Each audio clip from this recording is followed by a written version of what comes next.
Stack explain में आपका स्वागत है, जहां हम जटिल टेक्नोलॉजी को आसान और इंसानी भाषा में समझाते हैं। आज हम आर्टिफिशियल इंटेलिजेंस की दुनिया में उतर रहे हैं, खास तौर पर चैट जीपीटी के दिमाग के पीछे क्या है, इसे समझने के लिए। आपने इसे लिखते देखा है, समझाते हुए सुना है और कभी-कभी तर्क करते भी, लेकिन क्या आपने कभी सोचा है, ये असल में काम कैसे करता है? जब आप एक सवाल टाइप करते हैं और कुछ ही सेकंड में जवाब मिल जाता है, उस दौरान अंदर क्या चल रहा होता है? इस खास ऑडियो सीरीज में हम आपको एक-एक स्टेप में पूरी कहानी बताएंगे। कैसे चैट जीपीटी को ट्रेन किया जाता है, ये फैसले कैसे लेता है, सुरक्षा से कैसे निपटता है और भविष्य में ये क्या बन सकता है।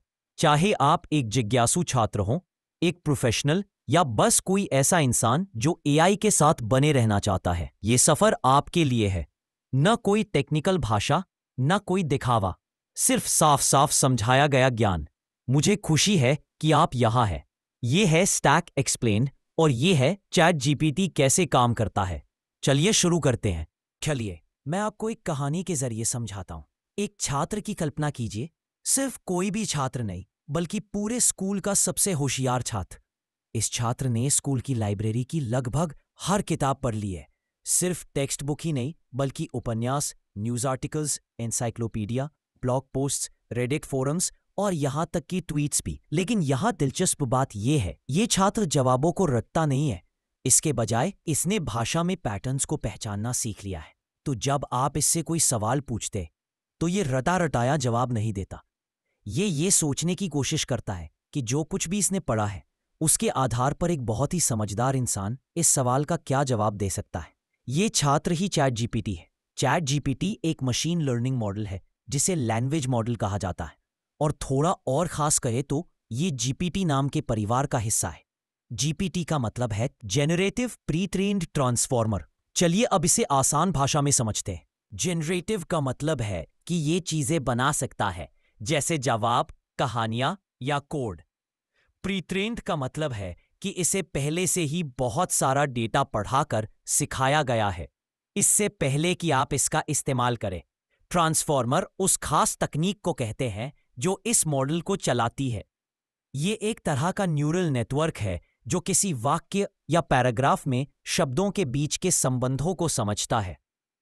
अब सवाल ये उठता है, चैट जीपीटी आया कहां से? लैंग्वेज मॉडल्स काफी समय से हमारे बीच हैं। शुरुआती वर्जन सिर्फ अगला एक या दो शब्द अनुमान लगा सकते थे। वे ज्यादा समझदार नहीं थे। लेकिन फिर आए GPT-1, GPT-2, GPT-3 और आखिरकार GPT-4। हर नए वर्जन के साथ मॉडल ने और ज्यादा पढ़ा और ज्यादा सीखा और इंसानों जैसा बोलने लगा। चैट जीपीटी इन्हीं मॉडलों पर आधारित है। GPT 3.5 और GPT-4 इसके पीछे का दिमाग है। तो ये काम कैसे करता है? चलिए फिर से हमारी छात्र वाली कल्पना पर लौटते हैं। मान लीजिए आप क्लासरूम में जाते हैं और पूछते हैं, क्या तुम समझा सकते हो कि ब्लैक होल्स कैसे बनते हैं? छात्र कोई जवाब ढूंढता नहीं है, बल्कि वो सोचता है, इस स्थिति में एक समझदार इंसान आगे क्या कहेगा? फिर वह एक शब्द कहता है, फिर दूसरा, फिर तीसरा, शब्द दर शब्द पूरा जवाब बनता चला जाता है।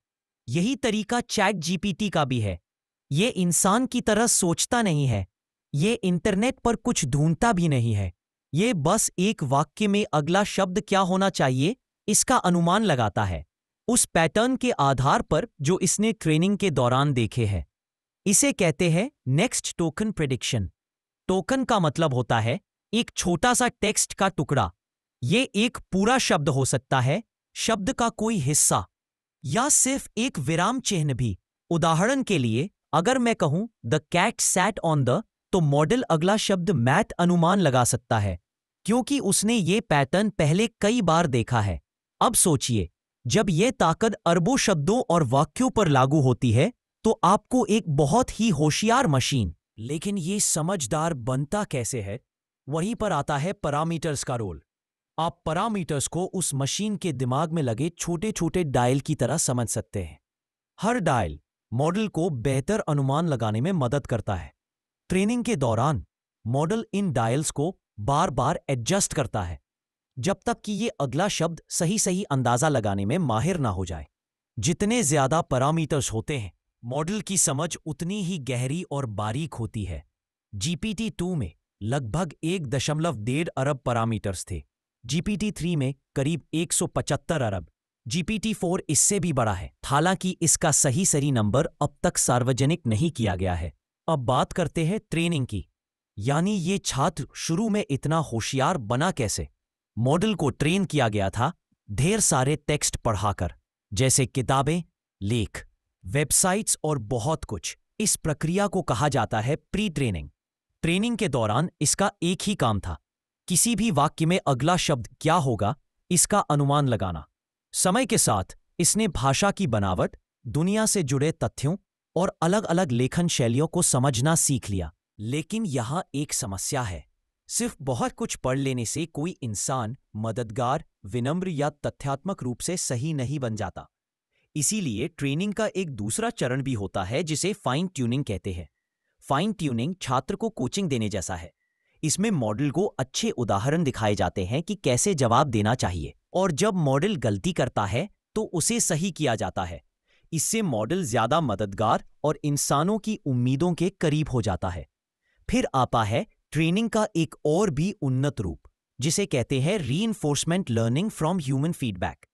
इस चरण में इंसानी समीक्षक, रिव्यूअर अलग अलग जवाबों को रैंक करते हैं। वे कह सकते हैं यह जवाब उस जवाब से बेहतर है। मॉडल इन रैंकिंग से सीखता है और इंसानों की पसंद के अनुसार अपने आने वाले जवाबों को सुधारता है। इसी तरह चैट जीपीटी सिर्फ ज्ञानवान ही नहीं बना, बल्कि ज्यादा सम्मानजनक, मददगार और बातचीत करने वाला भी बन गया। अब जब हमने बुनियादी बातें समझ ली हैं कि चैट जीपीटी को कैसे ट्रेन किया गया और ये असल में क्या करता है, तो अब हम गहराई से जानेंगे कि ये रियल टाइम में कैसे काम करता है। जब आप कोई सवाल टाइप करके भेजते हैं तब क्या होता है, मॉडल इतना जल्दी जवाब कैसे देता है, और कभी-कभी वो आपके पहले कहे हुए कुछ बातें क्यों भूल जाता है। अब जब हमने बात कर ली है कि चैट जीपीटी को कैसे ट्रेन किया गया, चलिए देखते हैं कि जब आप उससे बात करते हैं तो क्या होता है।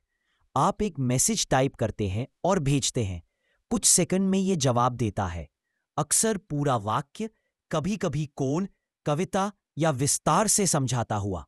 लेकिन ये कैसे होता है, चलिए फिर से उस छात्र वाली तुलना करते हैं जो चैट जीपीटी है।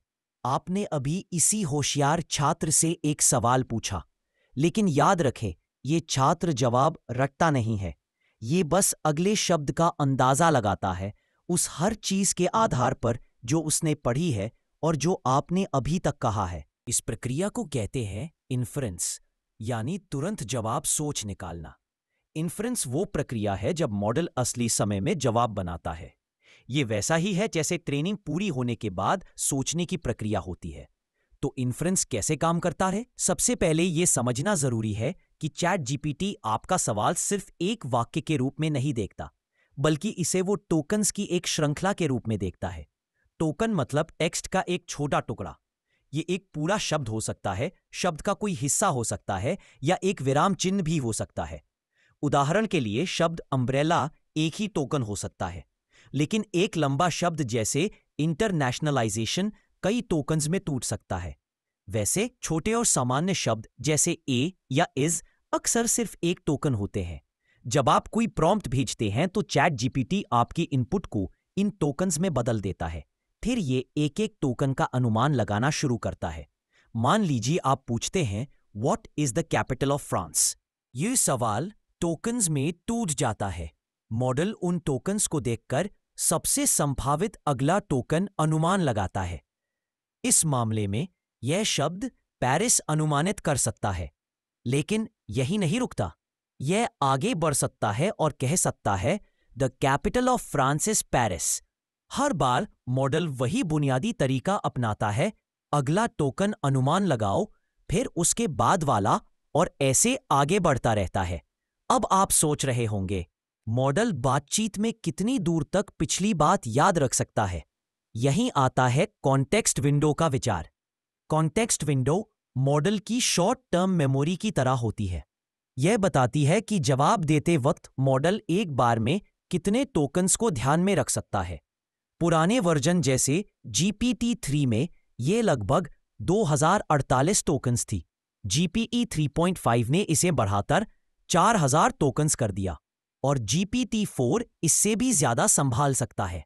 कुछ वर्जन्स में यह 32,000 टोकन्स या उससे भी ज्यादा हो सकता है।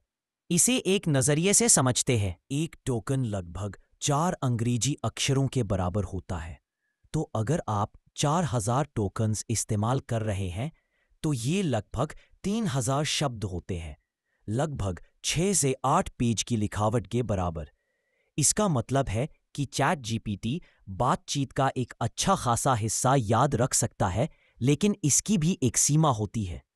जब आप उस सीमा से आगे चले जाते हैं तो सबसे पुराने टोकन्स भूल जाते हैं। ठीक वैसे ही जैसे कोई छात्र लंबी लेक्चर के शुरू में कही बात याद नहीं रख पाता। अब बात करते हैं कि मॉडल ये कैसे तय करता है कि कौन से शब्द इस्तेमाल करने हैं।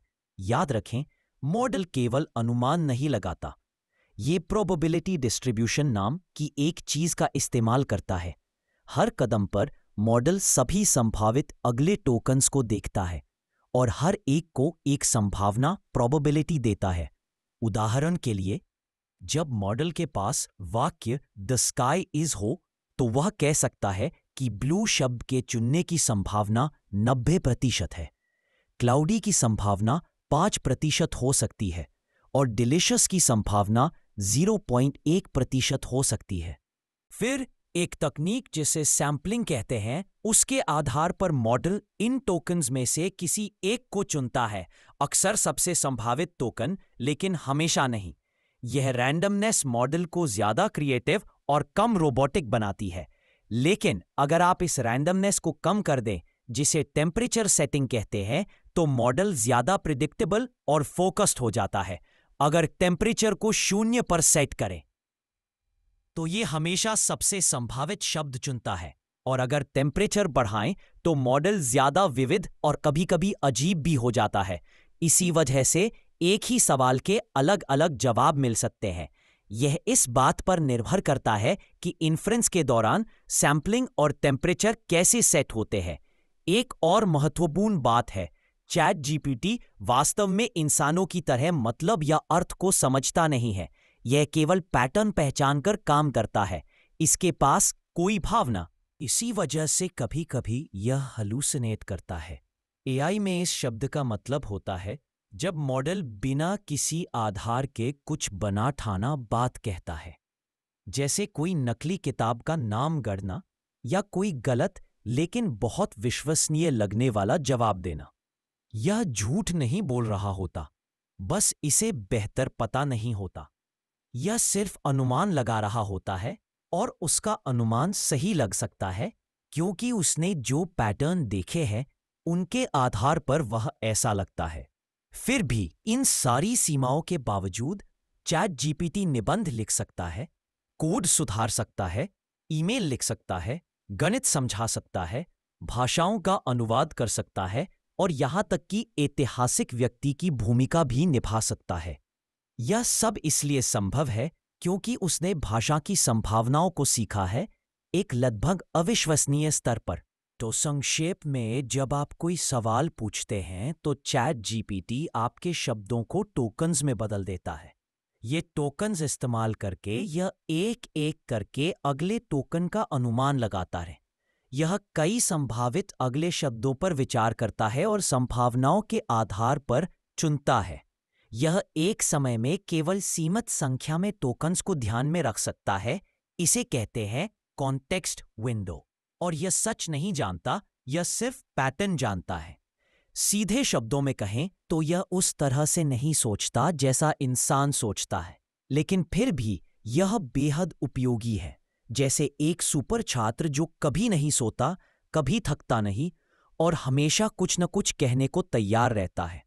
अब हम बात करेंगे कि आप चैट जीपीटी के साथ कैसे ज्यादा प्रभावी तरीके से काम कर सकते हैं।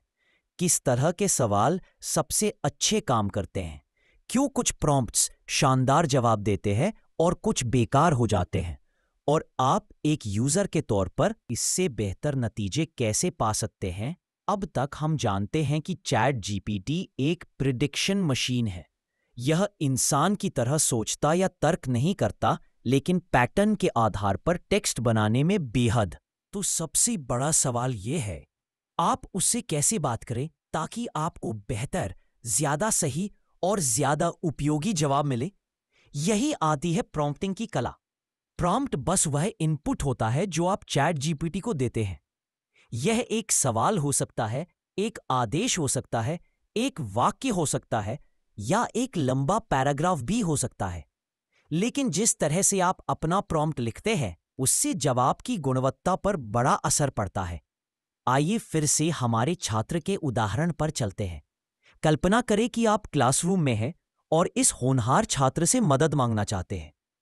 अगर आप सिर्फ कहेंगे फिजिक्स समझाओ, तो वह उलझन में पड़ जाएगा। लेकिन अगर आप कहेंगे क्या आप न्यूटन के गति के 3 नियमों को रोजमर्रा के उदाहरणों के साथ समझा सकते हैं, तो आप उसे दिशा दे रहे हैं। उदाहरण के लिए बस यह कहने के बजाय मुझे जलवायु परिवर्तन के बारे में बताओ, कोशिश करें कहने की जलवायु परिवर्तन को आसान भाषा में समझाओ, जैसे मैं 12 साल का हूं, और 2 कारण और 2 प्रभाव बताओ। थोड़ा सा अतिरिक्त विवरण देने से जवाब की गुणवत्ता बहुत बेहतर हो जाती है। आप टोन सेट कर सकते हैं या कोई भूमिका दे सकते हैं। कुछ ऐसा कहिए, आप एक टेक मेंटर हैं। एक शुरुआत करने वाले को सीपीयू कैसे काम करता है समझाइए। अब मॉडल जानता है कि किस तरह की आवाज इस्तेमाल करनी है, दोस्ताना, शिक्षाप्रद और शुरुआती लोगों के लिए फोकस्ड। अगर आपको और भी संरचना चाहिए तो उसके लिए भी कहिए। आप कह सकते हैं रैम और रोम के मुख्य अंतर की बुलेट पॉइंट सूची बनाओ, या फ्रांसीसी क्रांति का एक पैराग्राफ में सार लिखो, फिर 3 प्रमुख हस्तियों की सूची बनाओ। एक और ताकतवर तरीका है बातचीत पर आगे बढ़ना। मान लीजिए आप इलेक्ट्रिक वाहनों के बारे में पूछ रहे हैं। पहले जवाब के बाद आप पूछ सकते हैं, अब बताइए कि ईवी की बैटरियां स्मार्टफोन की बैटरियों से कैसे अलग होती है। क्योंकि चैट जीपीटी बातचीत को कॉन्टेक्स्ट विंडो के अंदर ट्रैक करता है, ये जानता है कि आप किस बारे में बात कर रहे हैं, और इसलिए ये ज्यादा व्यक्तिगत और जुड़े हुए जवाब दे सकता है। लेकिन अगर आप चाहते हैं कि ये कुछ सुधार या संशोधन करे, ये भी आसान है। आप जो कुछ लिख चुके हैं उसे पेस्ट करें और कहें, क्या आप इसे ज्यादा प्रोफेशनल बना सकते हैं, या इसे स्कूल न्यूज़लेटर के लिए आसान अंग्रेजी में फिर से लिखिए। इस प्रक्रिया को प्रॉम्प्ट चेनिंग कहते हैं, जहां हर नया जवाब पिछले जवाब पर आधारित होता है। ये चैट जीपीटी को सिर्फ सवाल जवाब की मशीन से ज्यादा बना देता है। ये एक सहयोगी बन जाता है। अब चलिए बात करते हैं सीमाओं की, क्योंकि एक शक्तिशाली मॉडल जैसे चैट जीपीटी के भी कुछ सीमाएं होती है। पहली बात, चैट जीपीटी हमेशा यह नहीं जानता कि उसे क्या नहीं पता। तो अगर आप उससे कोई ऐसी किताब का सारांश पूछे जिसे उसने कभी नहीं पढ़ा, तो वह कुछ ऐसा बना सकता है जो सही लगता है लेकिन असल में गलत होता है। इसे हैलुसिनेशन कहते हैं। दूसरी बात, इसका इंटरनेट तक लाइव एक्सेस नहीं होता, कम से कम डिफॉल्ट रूप से नहीं। तो जब तक इसे किसी प्लगइन या ब्राउजिंग टूल से जोड़ा ना जाए, यह किसी कट ऑफ तारीख के बाद की घटनाओं के बारे में नहीं जान पाएगा। यह खासकर तब जरूरी होता है जब आप ताजा खबर या अपडेट पूछते हैं। तीसरी बात, इसमें सत्रों के बीच कोई मेमोरी नहीं होती, जब तक कि आप जिस वर्जन का उपयोग कर रहे हैं उसमें मेमोरी एक्सप्लिसिटली ऑन ना हो। इसका मतलब है, अगर आप आज बात करते हैं और कल वापस आते हैं, तो वह आपकी पिछली बातचीत याद नहीं रखेगा जब तक यह फीचर सक्रिय ना हो। तो इन समस्याओं का समाधान कैसे करें? सबसे अच्छी रणनीति है कि चैट जीपीटी को एक मददगार सहायक की तरह समझें। अगर आप जानकारी का इस्तेमाल कुछ जरूरी काम के लिए कर रहे हैं, तो हमेशा तथ्यों को दोबारा जांचें। अगर कुछ बहुत अच्छा लगता है तो हो सकता है वह सच न हो, और परफेक्शन की उम्मीद न करें, बल्कि चैट जीपीटी को एक रचनात्मक सहायक उपकरण समझें, जो तब सबसे अच्छा काम करता है जब आप उसे साफ साफ दिशा देते हैं। प्रॉम्प्टिंग एक कौशल है। जितना ज्यादा आप एक्सपेरिमेंट करेंगे, उतना ही बेहतर आप इसमें हो जाएंगे। अब जब हमने जाना कि बेहतर जवाब कैसे पाए जाते हैं, चलो कुछ और गहराई में चलते हैं। असल में चैट जीपीटी के दिमाग के अंदर क्या होता है जब यह आपका टेक्स्ट प्रोसेस करता है? अटेंशन हेड्स क्या होते हैं? ट्रांसफॉर्मर आर्किटेक्चर क्या है? लेयर्स और एम्बेडिंग्स कैसे काम करते हैं? चैट जीपीटी को सच में समझने के लिए हमें मॉडल के अंदर तक जाना होगा। याद रखिए कि जीपीटी का मतलब है जेनरेटिव प्री ट्रेन्ड ट्रांसफॉर्मर। हमने पहले जेनरेटिव और प्री ट्रेन्ड के बारे में बात की, अब ट्रांसफॉर्मर के बारे में बात करते हैं। ट्रांसफॉर्मर ये आर्किटेक्चर है, वह संरचना जो चैट जीपीटी को चलाती है। ये मॉडल के जानकारी प्रोसेस करने का ब्लूप्रिंट है। तो ट्रांसफॉर्मर क्या है? ट्रांसफॉर्मर एक प्रकार का न्यूरल नेटवर्क है। न्यूरल नेटवर्क्स इंसान विचार सरल लेकिन बहुत ताकतवर है। इनपुट के हर शब्द का ध्यान हर दूसरे शब्द पर जा सकता है, तो शब्द मैच, बारिश, पिच और जारी रहा पर ध्यान दे सकता है, इस बात पर निर्भर करते हुए कि उसे पूरा मतलब समझने के लिए क्या चाहिए। अब ये अटेंशन असल में कैसे काम करता है? मान लीजिए इनपुट वाक्य में 10 टोकन्स है। मॉडल एक ग्रिड बनाता है, जैसे एक तालिका, जहां हर टोकन खुद को हर दूसरे टोकन से तुलना करता है।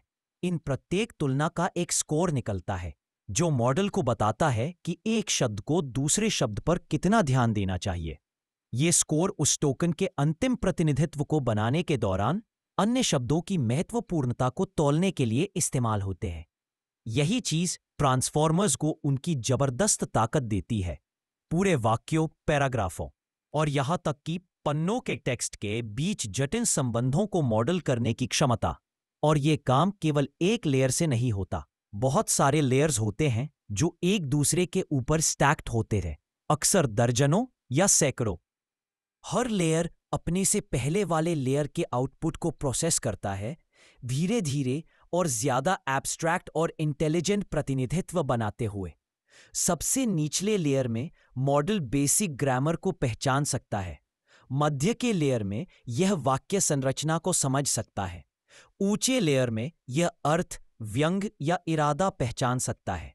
ये लेयर मॉडल को कच्चे टेक्स्ट से गहरे समझ तक धीरे धीरे ले जाते हैं, लेकिन ये सब शुरू होने से पहले शब्दों को कुछ ऐसा बनाना पड़ता है जिससे मॉडल असल में काम कर सके। यही जगह है जहां एम्बेडिंग्स काम आते हैं। एम्बेडिंग एक तरीका है जिसमें एक टोकन, जैसे एक शब्द, को एक वेक्टर में बदला जाता है, जो सिर्फ संख्याओं की एक लंबी सूची होती है। आप इसे ऐसे समझ सकते हैं, हर शब्द को एक फिंगरप्रिंट मिलता है, एक गणितीय प्रतिनिधित्व जो उसके अर्थ, संदर्भ और भाषा में उपयोग को कैप्चर करता है। मॉडल सीधे शब्दों के साथ काम नहीं करता, यह इन एम्बेडिंग्स के साथ काम करता है। ट्रेनिंग के दौरान ये एम्बेडिंग्स ट्यून होते रहते हैं। ऐसे शब्द जिनका मतलब समान होता है, उनके एम्बेडिंग्स भी एक जैसे। उदाहरण के लिए, बिल्ली और कुत्ता के एम्बेडिंग्स पास पास होंगे, लेकिन बिल्ली और रॉकेट के एम्बेडिंग्स बहुत दूर होंगे। ये एम्बेडिंग्स ट्रांसफॉर्मर में एक एक लेयर से होकर गुजरते हैं। अटेंशन मैकेनिज्म्स इन्हें प्रोसेस करते हैं। मॉडल सीखता है कि क्या महत्वपूर्ण है और क्या नहीं, और अंत में मॉडल ने जो कुछ भी सीखा है उसके आधार पर अगला टोकन प्रिडिक्ट करता है। और यह सब हर एक टोकन के लिए होता है, एक के बाद एक। क्या डेटा इस्तेमाल किया गया? ऐसे बड़े मॉडल को कैसे ट्रेन किया जाता है? और क्या वजह है कि ट्रेनिंग प्रक्रिया इतनी महंगी और जटिल होती है? आइए जानें। चैट जीपीटी को ट्रेन करना आसान काम नहीं है, यह किसी बच्चे को पढ़ाना जैसा नहीं है। यह एक मशीन को पूरे इंटरनेट को समझने के लिए सिखाने जैसा है। चलिए बेसिक से शुरू करते हैं। ट्रेनिंग प्रक्रिया दो मुख्य चरणों में होती है, प्री ट्रेनिंग और फाइन ट्यूनिंग। प्री ट्रेनिंग वह चरण है जहां मॉडल भाषा की संरचना सीखता है।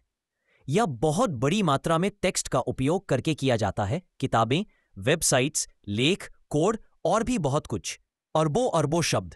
लेकिन यहां एक महत्वपूर्ण बात है, मॉडल को तथ्यों को सिखाया नहीं गया। उसे यह नहीं बताया गया कि पेरिस फ्रांस की राजधानी है। इसके बजाय इसे सिखाया गया कि अगले शब्द की भविष्यवाणी कैसे करे, जैसे फ्रांस की राजधानी है पीस पीस। इसे बार बार दोहराने से मॉडल ने पैटर्न पहचानना शुरू कर दिया। इसने व्याकरण, वर्तनी, वाक्य संरचना और यहां तक कि सामान्य ज्ञान की समझ भी हासिल की। सब कुछ बस यह अंदाजा लगाने से कि अगला शब्द क्या होगा। यह चरण बहुत ज्यादा कंप्यूटिंग पावर मांगता है। GPT-4 जैसे मॉडल को ट्रेन करने में हजारों GPU हफ्तों या महीनों तक चलते हैं। यह महंगा, ऊर्जा खपत वाला और सावधानीपूर्वक ट्यूनिंग की मांग करने वाला काम है। जब मॉडल का प्री ट्रेनिंग पूरा हो जाता है, तब भी वह यूजर से बात करने के लिए तैयार नहीं होता। मॉडल भाषा को तो जानता है, लेकिन वह मददगार, सुरक्षित या इंसानी मूल्यों के अनुरूप होना नहीं जानता। यही आता है फाइन ट्यूनिंग का दौर। फाइन ट्यूनिंग ऐसी होती है जैसे मॉडल को फिनिशिंग स्कूल भेजना।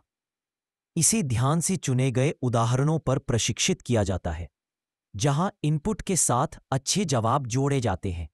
ये अक्सर इंसानों द्वारा लिखे या समीक्षा किए जाते हैं। मॉडल को ज्यादा मददगार, विनम्र और तथ्यात्मक रूप से सही बनाने का लक्ष्य होता है। लेकिन यही काफी नहीं है, इसलिए एक और कदम होता है मानव प्रतिक्रिया से सुदृढ़ीकरण सीखना, जिसे RLHF reinforcement learning from human feedback भी कहा जाता है। यह इस तरह काम करता है। सबसे पहले मॉडल एक प्रॉम्प्ट पर कई संभावित जवाब बनाता है। फिर मानव समीक्षक उन जवाबों को सबसे अच्छे से सबसे खराब तक रैंक करते हैं। मॉडल इन रैंकिंग्स का उपयोग यह सीखने के लिए करता है कि लोग किस तरह के जवाब पसंद करते हैं। यह प्रक्रिया कई बार दोहराई जाती है। समय के साथ मॉडल बेहतर जवाब देने लगता है, न सिर्फ सही बल्कि उन जवाबों के अनुरूप जो इंसान सुनना चाहते हैं। RLHF एक बड़ी वजह है कि चैट GPT इतना दोस्ताना और मददगार लगता है। इसके बिना मॉडल अभी भी रोबोटिक लग सकता है, या यहां तक कि असुरक्षित जवाब भी दे सकता है। यह प्रशिक्षण चक्र, प्री ट्रेनिंग, फाइन ट्यूनिंग और सुदृढ़ीकरण सीखना, एक बेसिक भाषा मॉडल को एक ऐसी चीज में बदल देता है जो वास्तविक संवाद चला सकती है। और यह प्रक्रिया रुकती नहीं है। शोधकर्ता लगातार प्रशिक्षण विधियों को अपडेट करते रहते हैं, सुरक्षा उपकरणों को बेहतर बनाते हैं और नए निष्कर्षों व सार्वजनिक प्रतिक्रिया के आधार पर मॉडल को समायोजित करते रहते हैं। अब जब हमें पता चल गया है कि मॉडल कैसे बनाया और प्रशिक्षित किया गया, तो चलिए जानते हैं कि प्रशिक्षण के बाद क्या होता है।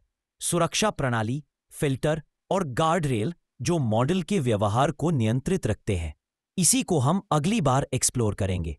अब जब आप समझ गए हैं कि चैट GPT कैसे प्रशिक्षित होता है, तो आपके मन में ये सवाल आ सकता है, अगर यह इंटरनेट से सीखता है तो क्या यह नुकसानदेह चीजें भी सीख सकता है? क्या इसे कुछ जहरीला, पक्षपाती या खतरनाक कहने से क्या रोकता है? ये एक महत्वपूर्ण सवाल है और यह हमें AI सुरक्षा और संरेखण अलाइनमेंट के विषय तक ले जाता है। स्पष्ट रहे, चैट GPT परफेक्ट नहीं है। यह वास्तविक दुनिया को समझता नहीं है और इसके पास नैतिक मूल्य नहीं है, लेकिन इसे हर दिन लाखों लोग उपयोग करते हैं। इसीलिए इसे सुरक्षित रखना बेहद जरूरी है। इसे सुरक्षित रखने के लिए प्रशिक्षण के बाद मॉडल में कई स्तरों की सुरक्षा प्रणालियां बनाई जाती हैं। पहला स्तर है data set filtering. Pre training के दौरान कच्चे डेटा, जिसमें वेबसाइट्स, किताबें और लेख शामिल है, को इस तरह से फिल्टर किया जाता है कि हानिकारक सामग्री हटाई जा सके। कोई भी ऐसी सामग्री जिसमें नफरत फैलाने वाली भाषा, अत्यधिक हिंसा या वयस्क सामग्री हो, या तो बाहर रखी जाती है या उसे बहुत कम महत्व दिया जाता है। इससे मॉडल को जहरीले पैटर्न सीखने से बचाया जाता है। लेकिन कोई भी फिल्टर पूर्ण नहीं होता। कुछ हानिकारक सामग्री फिर भी छुपकर निकल सकती है। तब अगला स्तर काम में आता है, फाइन ट्यूनिंग और सुदृढ़ीकरण सीखने के माध्यम से संरेखण। फाइन ट्यूनिंग के दौरान इंसान सीधे शामिल होते हैं। समीक्षा करने वाले उदाहरण बातचीत लिखते हैं, उत्तरों को रैंक करते हैं और प्रतिक्रिया देते हैं। अगर मॉडल कोई असुरक्षित या पक्षपाती जवाब देता है, तो उस प्रतिक्रिया को चिन्हित कर सुधार किया जाता है।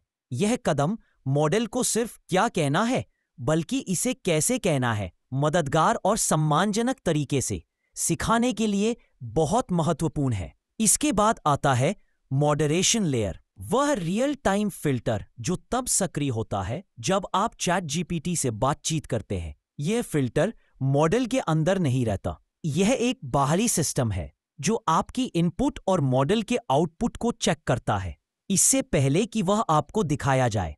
यदि इनपुट या आउटपुट में कुछ ऐसा होता है जो ओपन एआई की सुरक्षा नीतियों का उल्लंघन करता है, जैसे नफरत फैलाने वाली भाषा, हिंसा या अवैध सामग्री, तो प्रतिक्रिया को ब्लॉक या संशोधित किया जा सकता है। आप इसे अंतिम सुरक्षा जाल की तरह सोच सकते हैं। भले ही मॉडल कुछ जोखिम भरा कहने की कोशिश करे, मॉडरेशन लेयर उसे रोक सकता है। इसके अलावा इंस्ट्रक्शन ट्यूनिंग भी होती है, जिसमें मॉडल को उपयोगकर्ता के निर्देशों का ध्यानपूर्वक पालन करना सिखाया जाता है, लेकिन बिना सोच समझे नहीं। उदाहरण के लिए, यदि आप मॉडल से किसी खतरनाक या अनैतिक काम के लिए निर्देश मांगते हैं, तो इसे ऐसा कहा जाता है कि वह मना कर दे या बातचीत को किसी सुरक्षित विषय की ओर मोड़ दे। लेकिन इन सभी सुरक्षा प्रणालियों के बावजूद चैट जीपीटी अभी भी गलतियां करता रहे। कभी-कभी यह पक्षपाती उत्तर दे सकता है क्योंकि इंटरनेट में पहले से ही पक्षपात मौजूद है। यह कभी-कभी संवेदनशील विषयों से बहुत ज्यादा बच सकता है, भले ही सवाल उचित हो। यह तथ्यात्मक गड़बड़ी कर सकता है, यानी वह आत्मविश्वास के साथ गलत बातें कह सकता है। इसीलिए एआई सुरक्षा कभी एक बार की समस्या नहीं होती। यह एक लगातार चलने वाली प्रक्रिया है। शोधकर्ता लगातार मॉडल के आउटपुट का विश्लेषण करते हैं, उपयोगकर्ताओं की प्रतिक्रिया इकट्ठा करते हैं और मॉडल के व्यवहार को सुधारने के लिए इसे फिर से प्रशिक्षित या समायोजित करते हैं। ऐसे कई टीमें हैं जो खास तौर पर निष्पक्षता, गलत सूचना, विषाक्तता और दुरुपयोग रोकथाम पर काम करती है। और यहाँ एक बड़ा लक्ष्य भी है जिसे एआई अलाइनमेंट कहा जाता है। अलाइनमेंट का मतलब है यह सुनिश्चित करना कि एआई के काम मानव मूल्यों से मेल खाते हों। सिर्फ सुरक्षा फिल्टर्स या शिष्ट भाषा नहीं, बल्कि उपयोगकर्ता के लक्ष्यों और समाज की भलाई के साथ गहरा, दीर्घकालिक संरेखण। यह एआई रिसर्च की सबसे बड़ी चुनौतियों में से एक है। अब जब हमने देखा कि चैट जीपीटी ट्रैक पर कैसे रहता है, तो आइए फिर से ध्यान बदलते हैं। चैट जीपीटी के विभिन्न संस्करण कैसे काम करते हैं? जीपीटी 3.5, जीपीटी 4 और भविष्य के मॉडल में क्या अंतर है? हर नए संस्करण के साथ क्या बदलाव होते हैं? यही अगला विषय है। चैट जीपीटी कई संस्करणों से गुजरा है, हर नया संस्करण पिछले से अधिक सक्षम। तो चलिए शुरू करते हैं जीपीटी 3 से।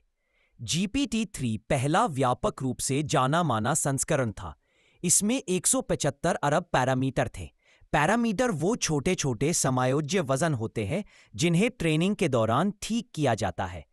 अधिक पैरामीटर का मतलब होता है अधिक क्षमता पैटर्न सीखने और सही भविष्यवाणी करने की। जीपीटी 3 बहुत शक्तिशाली था। यह निबंध, कविता और कोड तक लिख सकता था, लेकिन इसके कई सीमितताएं थीं। यह अक्सर संदर्भ को गलत समझता था, जवाब असंगत देता था और अक्सर हॉल्यूसिनेट करता था। फिर आया जीपीटी 3.5। यह संस्करण जीपीटी 3 से बेहतर था, बेहतर फाइन ट्यूनिंग और इंस्ट्रक्शन फॉलोइंग क्षमताओं के साथ। जीपीटी 3.5 वह इंजन था जो मूल मुफ्त चैट जीपीटी संस्करण को चलाता था। यह ज्यादा सहज और मददगार लगता था, लेकिन इसका भी सीमित संदर्भ विंडो था और कभी-कभी तर्क में समस्या होती थी। फिर 2023 में जीपीटी 4 जारी किया गया, एक बड़ा छलांग। जीपीटी 4 ने बहुत बेहतर तर्क क्षमता, लंबी मेमोरी और काफी सुधरी हुई सटीकता पेश की। यह अधिक जटिल कार्यों को संभाल सकता था, अधिक सुसंगत निबंध लिख सकता था और यहां तक कि बार परीक्षा, एसएटी और अन्य पेशवर परीक्षाएं भी पास कर सकता था। जीपीटी 4 में सबसे बड़े बदलावों में से एक यह था कि यह टेक्स्ट के साथ साथ इमेज, छवियों को भी प्रोसेस कर सकता था। इससे यह एक मल्टी मोडल मॉडल बन गया, मतलब यह सिर्फ भाषा ही नहीं बल्कि विजुअल इनपुट्स को भी समझ सकता था। कुछ वेरिएंट्स में जीपीटी 4 ने लंबी कंटेक्स्ट विंडो का भी समर्थन किया, कई हजार टोकन तक। इसका मतलब यह था कि यह लंबी बातचीत, दस्तावेज या यहां तक कि किताब के बराबर टेक्स्ट को एक साथ याद रख सकता था। जीपीटी 4 में एक और सूक्ष्म सुधार था बेहतर टास्क फॉलोइंग का। यह जटिल निर्देशों को कम गलतियों के साथ समझ और पूरा कर सकता था। यह बेहतर तरीके से अलाइन था, यानी अधिक सुरक्षित और टोन में अधिक सुसंगत। जीपीटी की हर नई पीढ़ी पिछली से आगे बढ़ती है। सुधार सिर्फ मॉडल के आकार बढ़ाने से नहीं आते, बल्कि बेहतर डेटा, ज्यादा स्मार्ट प्रशिक्षण विधियों और मजबूत सुरक्षा संरेखण, सुरक्षा अलाइनमेंट से आते हैं। भविष्य में मॉडल और भी मल्टी मॉडल हो सकते हैं, वीडियो, ऑडियो और रियल टाइम डेटा को भी प्रोसेस कर सकेंगे। उनके पास सत्रों के बीच स्थायी मेमोरी हो सकती है और वे तर्क, रचनात्मकता और संवाद में और भी बेहतर हो जाएंगे। लेकिन अधिक शक्ति के साथ अधिक जिम्मेदारी आती है, साथ ही सुरक्षा, नैतिकता और सामाजिक प्रभाव के क्षेत्र में ज्यादा चुनौतियां भी। इसी विषय को हम अगला एक्सप्लोर करेंगे। जैसे जैसे चैट जीपीटी और अन्य एआई सिस्टम और शक्तिशाली होते जाते हैं, यह सोचना जरूरी है इसका समाज पर क्या मतलब होगा। हमने देखा कि ये मॉडल कैसे मदद कर सकते हैं। वे लेखन, सीखने, कोडिंग, शोध और यहां तक कि भावनात्मक समर्थन में सहायक होते हैं। लेकिन इन फायदों के साथ जटिल चुनौतियां भी आती है। आइए कुछ सबसे बड़ी चुनौतियों पर नजर डालते हैं। एक, गलत सूचना और हल्लुसिनेशन। सबसे चर्चा में रहने वाली समस्याओं में से एक है हल्लुसिनेशन, जब मॉडल आत्मविश्वास के साथ तथ्यों को बना देता है। क्योंकि चैट जीपीटी पैटर्न्स के आधार पर टेक्स्ट जनरेट करता है, न कि असली ज्ञान पर, इसलिए ये कभी कभी ऐसे तथ्य कह सकता है जो सही लगते हैं लेकिन असल में गलत होते हैं। ये तब खतरनाक हो जाता है जब लोग इसका भरोसा मेडिकल सलाह, कानूनी जानकारी या खबरों के लिए करते हैं। कल्पना करें कि कोई छात्र चैट जीपीटी की मदद से गलत संदर्भों के साथ पेपर लिख रहा हो, या कोई व्यक्ति गलत सारांशों पर वित्तीय निर्णय ले रहा हो। इस समस्या का समाधान आसान नहीं है। इसके लिए बेहतर प्रशिक्षण, बेहतर प्रॉम्प्टिंग और संभवतः एआई को भरोसेमंद स्रोतों जैसे सत्यापित डेटाबेस या लाइव सर्च टूल्स के साथ जोड़ना आवश्यक है। 2. पूर्वाग्रह और निष्पक्षता। चूंकि चैट जीपीटी को इंटरनेट डेटा पर प्रशिक्षित किया गया है, इसलिए यह उस डेटा में मौजूद पूर्वाग्रहों को प्रतिबिंबित करता है। उदाहरण के लिए, अगर कुछ समूह ऑनलाइन सामग्री में कम प्रतिनिधित्व करते हैं, तो मॉडल पक्षपाती उत्तर दे सकता है। यह भाषा, स्वर या मान्यताओं में सूक्ष्म पसंद दिखा सकता है। शोधकर्ता इन पूर्वाग्रहों का पता लगाने और कम करने की कोशिश करते हैं, लेकिन पूरी तटस्थता प्राप्त करना बेहद कठिन है, खासकर क्योंकि निष्पक्षता और पूर्वाग्रह जैसे विचार संस्कृतियों के अनुसार भिन्न होते हैं। यह एक महत्वपूर्ण नैतिक सवाल उठाता है। निष्पक्षता कौन तय करता है? क्या मॉडल को इंटरनेट जैसा है वैसा ही दिखाना चाहिए, या जैसा हम चाहते हैं वैसा? कीन निर्भरता और मानवीय कौशल। जैसे जैसे लोग चैट जीपीटी पर अधिक निर्भर होते हैं, कौशलों के क्षरण की चिंता भी बढ़ रही है। अगर छात्र अपनी सारी लेखनी एआई पर छोड़ दें, तो क्या वे खुद को अभिव्यक्त करना सीख पाएंगे? अगर पेशेवर निर्णय लेने के लिए एआई पर भरोसा करें, तो क्या वे महत्वपूर्ण सोचने की क्षमता खो देंगे? ये उसी तरह है जैसे कैलकुलेटर ने बुनियादी अंकगणित को प्रभावित किया। उपयोगी है, लेकिन कुछ लागत के साथ। चुनौती यह है कि सही संतुलन खोजा जाए। एआई को एक उपकरण के रूप में इस्तेमाल करें, लेकिन सहारे के तौर पर नहीं। 4. नौकरी का विस्थापन। चैट जीपीटी जैसी एआई पहले से ही कार्यबल को प्रभावित कर रही है। लेखक, अनुवादक, ग्राहक सेवा प्रतिनिधि, प्रोग्रामर सभी अपने काम के कुछ हिस्सों को स्वचालित या तेज होते देख रहे हैं। जबकि एआई उत्पादकता बढ़ा सकता है, यह कुछ भूमिकाओं की जरूरत को कम भी कर सकता है। इसका मतलब ये नहीं कि सारी नौकरियां खत्म हो जाएंगी, लेकिन वे जरूर बदलेंगी। भविष्य उनके लिए होगा जो एआई के साथ काम कर सकते हैं, जो एआई को मार्गदर्शन, व्याख्या या सुधार दे सके। नीति निर्माता, शिक्षक और कंपनियों को इस बदलाव की योजना बनानी होगी।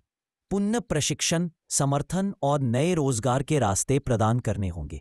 5.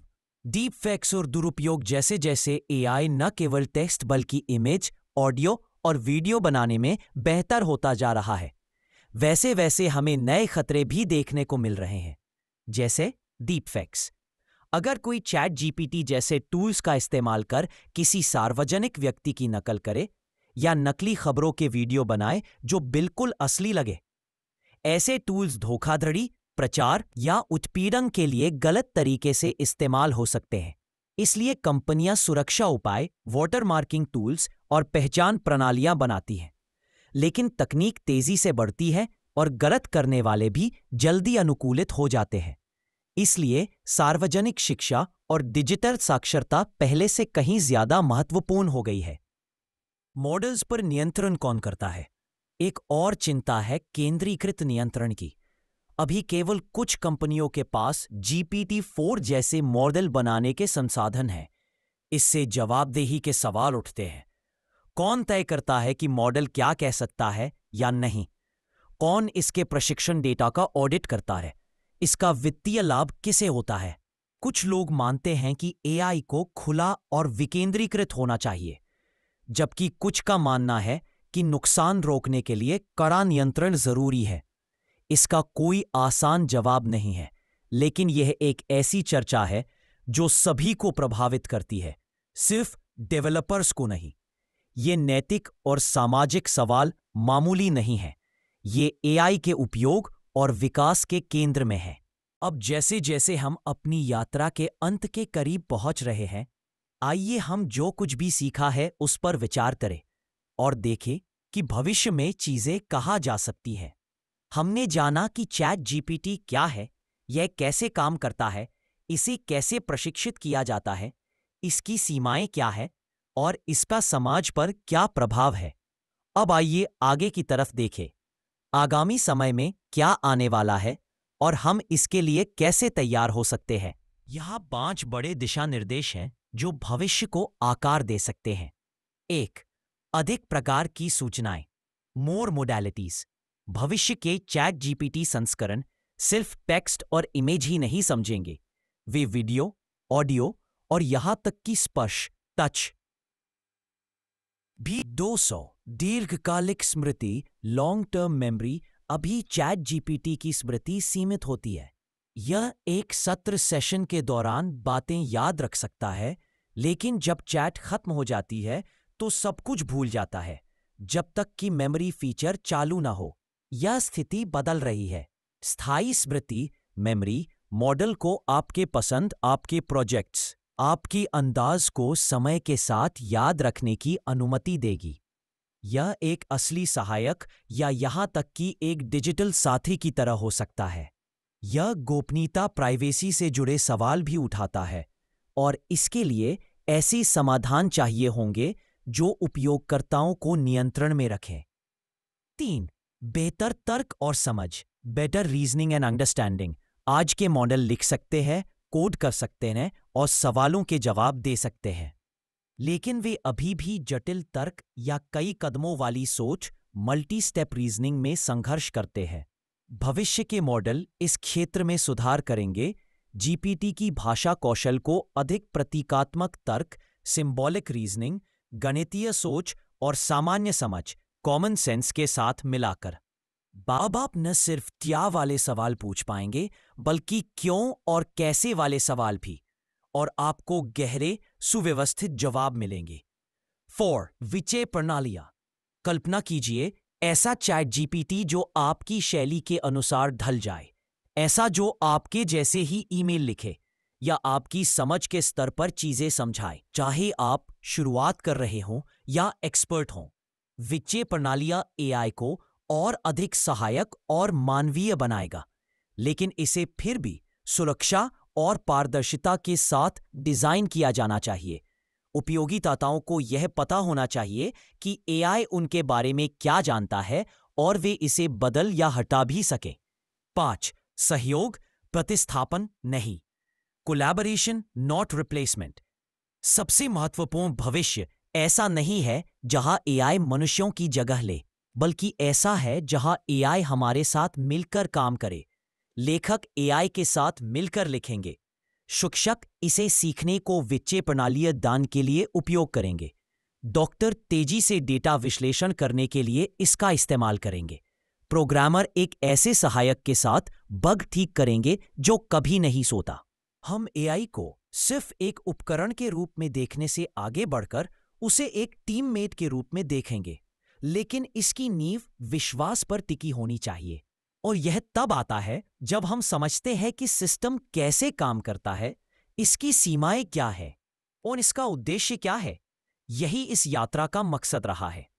अंतिम विचार, चैट जीपीटी अब तक का सबसे शक्तिशाली टूल्स में से एक है।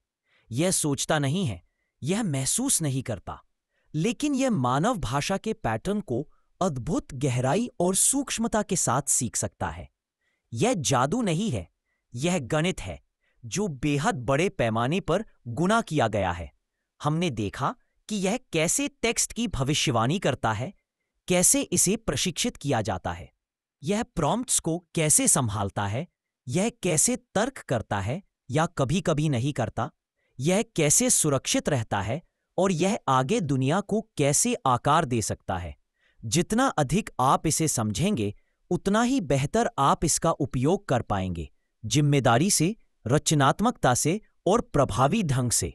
क्योंकि आखिरकार यह सिर्फ मशीनों के बारे में नहीं है, यह इंसानों के बारे में है और कि हम अपने बनाए हुए उपकरणों का उपयोग कैसे करते हैं। सुनने के लिए धन्यवाद। और यही समाप्त होती है चैट जीपीटी की इस गहराई से की गई चर्चा। भाषा के पीछे की गणित से लेकर अलाइनमेंट की नैतिकताओं तक हमने इस एआई के काम करने के तरीके को समझा, सिर्फ एक उपकरण के रूप में नहीं, बल्कि उस दुनिया के प्रतिबिंब के रूप में जिसमें हम रहते हैं। अगर इस सीरीज ने आपकी एआई की समझ में थोड़ा भी मदद की है, तो इसे अपने किसी दोस्त के साथ जरूर शेयर करें जो एआई में रुचि रखता हो। और हां, स्टैक एक्सप्लेन्ड को फॉलो करना न भूलें, जहां आपको आधुनिक तकनीक के बारे में साफ, विचारशील व्याख्यान मिलेंगे। क्योंकि आखिरकार यह सिर्फ मशीनों के बारे में नहीं है, यह इंसानों के बारे में है और कि हम अपने बनाए हुए उपकरणों का उपयोग कैसे करते हैं। सुनने के लिए धन्यवाद। और यही समाप्त होती है चैट जीपीटी की इस गहराई से की गई चर्चा। भाषा के पीछे की गणित से लेकर अलाइनमेंट की नैतिकताओं तक हमने इस एआई के काम करने के तरीके को समझा, सिर्फ एक उपकरण के रूप में नहीं, बल्कि उस दुनिया के प्रतिबिंब के रूप में जिसमें हम रहते हैं। अगर इस सीरीज ने आपकी एआई की समझ में थोड़ा भी मदद की है, तो इसे अपने किसी दोस्त के साथ जरूर शेयर करें। और हां, स्टैक एक्सप्लेन्ड को फॉलो करना न भूलें, जहां आपको आधुनिक तकनीक के बारे में साफ, विचारशील व्याख्यान मिलेंगे।